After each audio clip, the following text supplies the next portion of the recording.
മുസ്ലിം ലീഗിൻ്റെ ലീഡേഴ്സ് അവർ കോൺഗ്രസ് പാർട്ടിയെ നല്ല രീതിയിൽ ക്രിട്ടിസൈസ് ചെയ്തു.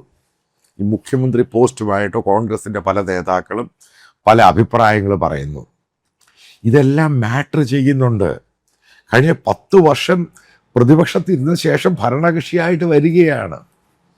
കാരണം മുസ്ലിം ലീഗിൻ്റെ വലിയൊരു ശതമാനം പ്രവർത്തകർക്കും മനസ്സിലാക്കുക, ആ മേഖലയിൽ കോൺഗ്രസിനേക്കാൾ ശക്തമാണ് മുസ്ലിം ലീഗ്. അവർ UDF കൂടാണ്. അതായത് കോൺഗ്രസ് പ്രവർത്തകരെക്കാളും ആത്മാർത്ഥമായിട്ട് UDF ജയിക്കണം എന്ന് താല്പര്യമായിട്ട് പ്രവർത്തിച്ചവരാണ് മുസ്ലിം ലീഗുകാർ. അപ്പം അവർക്കൊരു താല്പര്യമുണ്ട് അവരുടെ പ്രവർത്തകർക്ക്, നേതാക്കന്മാരുടെ കാര്യമല്ല ഭാവി. ഇതേപോലെയുള്ള ടോപ്പിക്കുകൾ വന്നു കഴിയുമ്പോൾ അതിൻ്റെ പ്രവർത്തകർ ഈ ലീഗിൻ്റെ നേതാക്കന്മാരെ സ്ഥിരമായിട്ട് വിളിച്ചങ്ങ് പ്രഷറൈസ് ചെയ്യുന്നുണ്ട്. ഒരു കാരണവശാലും KC വേണുഗോപാൽ വരരുത്, ഇതുണ്ടായിട്ടുള്ള സംഭവമാണ്.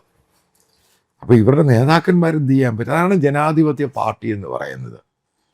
അപ്പം ആ ഒരു സന്ദർഭത്തിൽ KC വേണുഗോപാലുമായിട്ട് സപ്പോർട്ടീവായിട്ട് എന്തെങ്കിലും ആർട്ടിക്കിൾ സോഷ്യൽ മീഡിയയിലോ പത്രങ്ങളോ വല്ല സോഷ്യൽ മീഡിയ കമൻറ്റുകൾ നിങ്ങൾ എടുത്തു നോക്കിയാൽ മനസ്സിലാക്കാൻ സാധിക്കും വേണുഗോപാലിനെതിരെയാണ്. അത് വളരെയധികം വ്യക്തമായ ക്ലാരിറ്റിയും കൂടിയാണ്.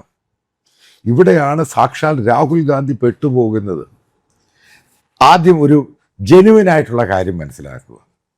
കോൺഗ്രസിൻ്റെ പാർലമെൻ്ററി MLAമാരുടെ പാർലമെൻ്ററി പാർട്ടിയായിരിക്കും നേതാവിനെ തിരഞ്ഞെടുക്കുന്നത് ഉറപ്പായിട്ടും. അതിനകത്ത് ഈ പറയുന്ന VD സതീശിന് ഭൂരിപക്ഷമില്ല. സതീശിനെ പിന്തുണയ്ക്കുന്ന ചിലപ്പോൾ 1 or 2 പറഞ്ഞ എറണാകുളത്തുള്ള ഷിയാസ് അയാളുടെ പിന്തുണ 1 or 2 പേരുടെ പിന്തുണയേ ഉള്ളൂ. ബാക്കിയുള്ള കാൻഡിഡേറ്റ്സിനെ മുഴുവനും നിർത്തിയിരിക്കുന്നത് ഈ KC വേണുഗോപാലുമായിട്ട് സപ്പോർട്ടായിട്ട് നിൽക്കുന്ന ആൾക്കാരെയാണ്. അത് മനസ്സിലാക്കുക. ഉമ്മൻചാണ്ടി മരിച്ചതിന് ശേഷം A ഗ്രൂപ്പ് എന്ന് പറയുന്ന സാധനം ഇല്ലാതായി. അതായത് ചാണ്ടി ഉമ്മൻ ഉൾപ്പെടെയുള്ള എല്ലാ A ഗ്രൂപ്പിൻ്റെ ആൾക്കാരും KC വേണുഗോപാലിൻ്റെ കൂടായി. ഇതാണ് യാഥാർത്ഥ്യം.